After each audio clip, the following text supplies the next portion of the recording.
Wow, so the rapeseed's been harvested and it's all been chopped now. So we've got an empty field. Oh, it kind of feels a bit weird.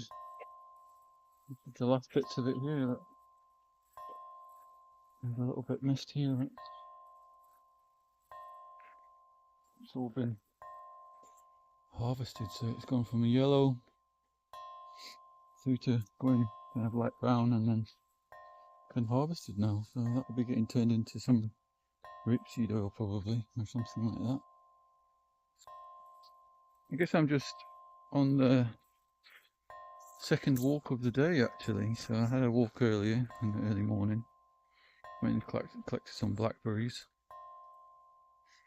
There's loads of them, loads and loads of blackberries, yeah, everywhere. Yeah, so I'll probably stick some in the freezer.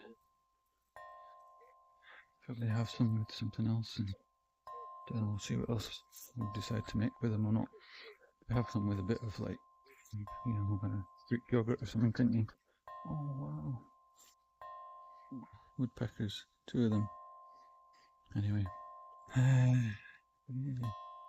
So I do really like these little coppices, like little woods, in the middle of fields, these little big old trees. And this little wood goes on for about 200 meters up there, and it's got little old trees in it and all that. It's like kind of like that rewilded aspect of like, when it's just left the nature apart from a walk through it and such. And I guess this wood's a bit the same that I'm coming up to, this one. But as part of the grand plan for the local area, I think this is included, this field and that one and other ones around here. It's like something like 6,000 houses. I think the plan is for 6,000 houses around here. It's kind of crazy, but I mean, one good thing is it's either 40 or 50 or 60% of it is that it's going to be that it's open spaces or woods and nature stuff, so that's good in some ways.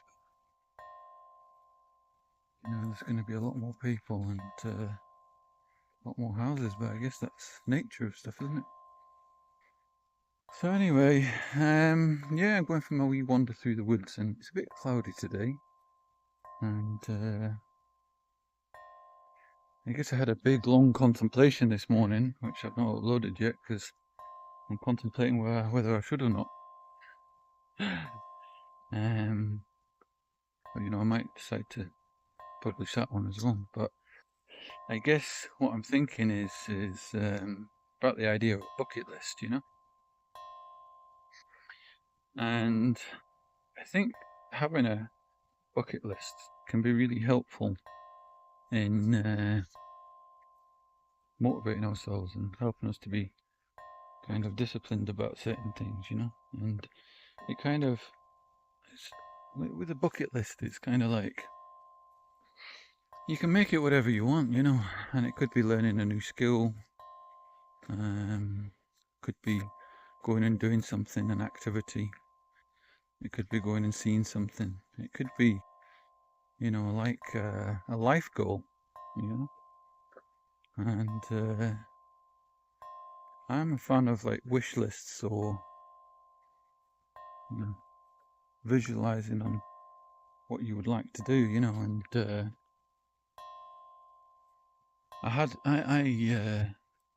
used to write them out as a kid, as a young lad. I used to write out a wish list, and I'm trying to think what was on it now, but there was things like having my own house, and there was things like, I think one of them was having a sailing boat. I really wanted a sailing boat, at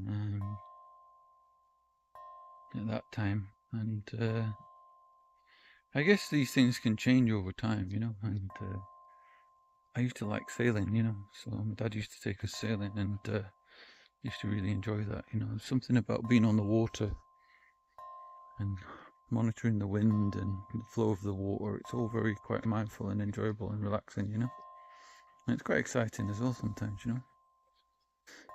Um, Other things like that, you know. I think one was something like having a log cabin on the top of a mountain or something. But yeah, so there's these things. Let me see if that's actually messed it up a bit. I don't know. There's these things where we can write them down, or we can, yeah, it's helpful to write them down, and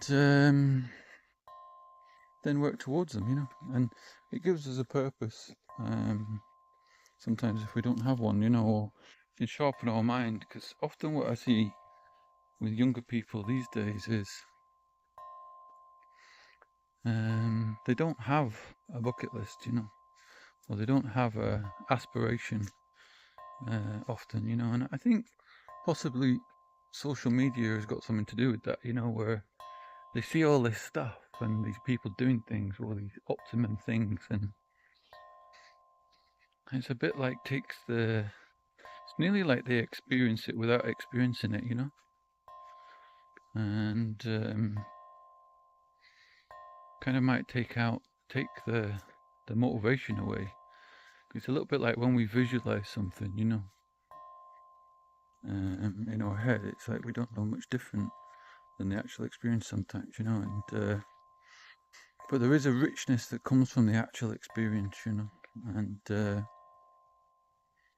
I think it can be like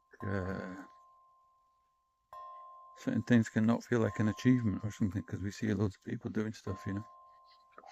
And before we know it, we could be just sat on the couch looking at other people doing stuff rather than doing stuff for ourselves.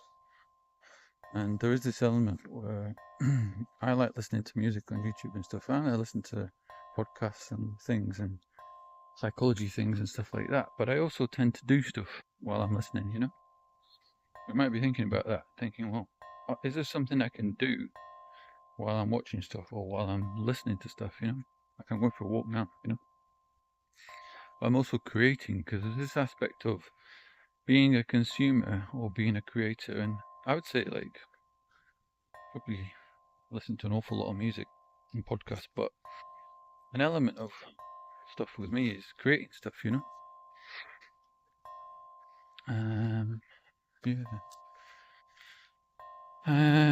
So anyway, bucket lists, yeah. So the bucket list can help in the sense that at the moment, you know, I might be on a bit of a plateau with my weight loss, for example, but I can try and think of bucket list things that relate to my health, you know, and that can help motivate me, you know. So, it might be something like I would love to go trekking in Nepal, you know. So I'd love to go to Nepal and go trekking, see all the mountains, you know. Might be another one where there's like this circuit in France and Switzerland, I think it is, another place, it's like Italy or something, I think it is. It's called the UTMB, and that's the Ultra Mont Blanc, and it's basically that Mont Blanc mountain that's in France, kind of Switzerland, whatever. And it's this circuit that's like, I think it's something like 100 and something kilometers anyway, and you can go hiking around it, you know. You can go for a hiking holiday around it, stay in different bodies and hotels and stuff. Or you can also do the race, you know. And there was this fantasy I had when I was doing marathons and stuff that I would get to that fitness level, where I could do the Ultra Mont Blanc, you know. But to qualify for that, you need to do a number of ultras in the UK in different registered events and stuff. And I got an injury basically in my knee, and then I put on weight again. I wasn't able to exercise, and a bit windy here. But these things, you know, we can keep the dream alive a little bit, you know. Think about these things because it might be that, for example, if I was to lose another 10 or 20 kilos, it should be a lot of 20, I think, but we might be able to do these things still, you know. Who knows? So it's this thing of not binning off the dream sometimes, you know. And another thing would be to do an Ironman, which would be nice to be able to do one of them. I think mentally I could do one, but my body can't handle it, you know. Um, I'm quite happy to grind through things. You know, I wouldn't stop, but my body would pack up on me. So an Ironman requires something like 15 hours a week of doing exercise, a minimum or something like that, 15 or so, of doing cycling and running and all that, 15 to 20. And I do that anyway, you know, walking. So definitely get out in nature like this, doing a bit of jogging, running. I could cycle a lot more, but it's just kind of my body handle it, you know. So with that in mind, I'm probably going to do more cycling, you know, because quite a big portion of that. I know it sounds like a bit of a fantasy at 115 kilos with a bad knee and a back that twings occasionally and goes out for weeks on end to think about doing an Ironman. But there's this element of like all the steps that we can move towards our bucket list, even if it feels far off, it might not be possible, you know. So this walking is part of that, you know. And also, if I was to cycle 1 or 2, 3, 4, 5 hours a week, that would be moving towards that, even if it's not that it's in the bag or really possible at the moment, you know. And it might be through taking these little actions to move towards our bucket list that we actually get there in the end, you know. So yeah, little actions towards a bucket list, and writing it down can be helpful. So I'm going to write a wee bucket list down when I get back later. I'm going to spend a bit of time doing that because I've written them down before, but writing it down on a piece of paper and sticking it right in front of where I work on the computer or on the wall next to where I work, that's going to keep it in mind, you know. And I don't know, why do I want to do those things? I want to see new things. I want to get that sense of that feeling of doing that activity. I like endurance stuff anyway. You know, I really enjoy endurance events. It's that challenge, isn't it? I think as human beings, we like a challenge, you know. Just coming out into the cornfields here and just slip through this bit. So it kind of opens up again in a minute. And there we go. And yeah, just take our time. It's a bit uneven. So yeah, have a think about your bucket list. It might be like just having an allotment or something, you know. It might be that your one might be just having an allotment, chilling, having it all nice. And you know, some people, quite a lot of retired people, they really enjoy doing it a lot. I've enjoyed it as well. Other things might be whatever you fancy doing, you know. It might be all sorts of things, you know, a whole bunch of things. I mean, some people it might be that they want to get a PhD, you know. They might want to get a PhD or something like that, be a doctor or something in something. Really expand their knowledge on stuff, you know. Someone else might think, well, I'd really love to go and build a school or build a church in such a community, you know, and volunteer and do that, or help out in certain communities. Well, that might be part of their bucket list, you know. Someone else might want to go for a skydive, you know, and I've actually always fancied doing a skydive myself, but I've always been too big for it, you know. As in, there's a weight limit of around 90 kilos, I think it is generally. Not always, but pretty much always is the weight limit on it of 90 kilos, I think. And I'm a big guy anyway, and I think,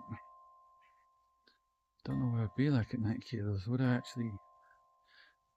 Yeah, I guess I'm meant to be somewhere in the region of 90 kilos max, but think I wouldn't feel right, you know. I think I've got a lot of muscle.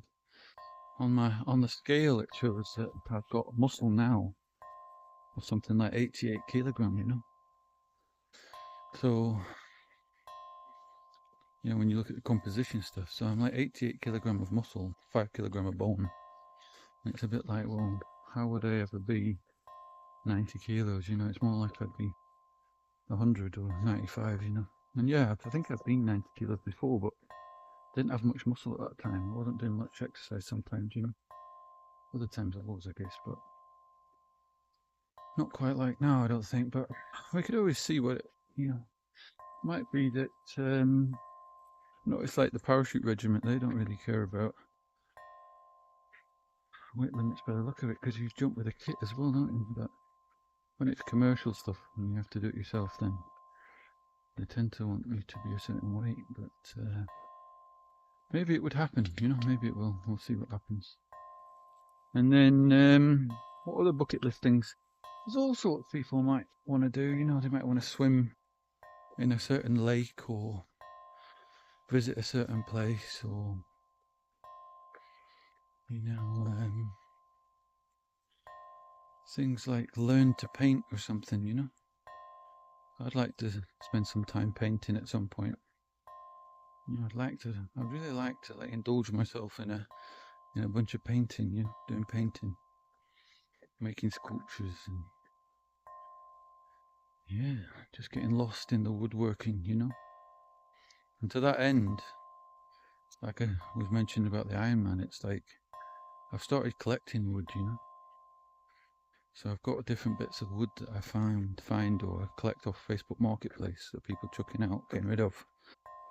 And these different pieces of wood, I'm collecting them. And I've ordered myself some wood carving tools, you know. And it's like, well, maybe it would be part of my bucket list to spend some time doing wood carving, you know, and make some cool things, you know. Yeah, increase my skill in that area, and yeah, all that kind of stuff. So have a think about making a bucket list for yourself. Think about it. It could be a skill, it could be anything really, anything you fancy. And what it can help is galvanize us towards it, and we can start making steps immediately to making that a reality. You know, we can start saving up 50 quid a month or £10 a month even, make that a reality, or start researching it, you know, start doing a course that would lead to the PhD, or applying for things, or working on our fitness, or reading a book about it, you know, planning it. And before we know it, it's starting to materialize into something, you know. It's a little bit like, well, I'd like to be able to do X or Y.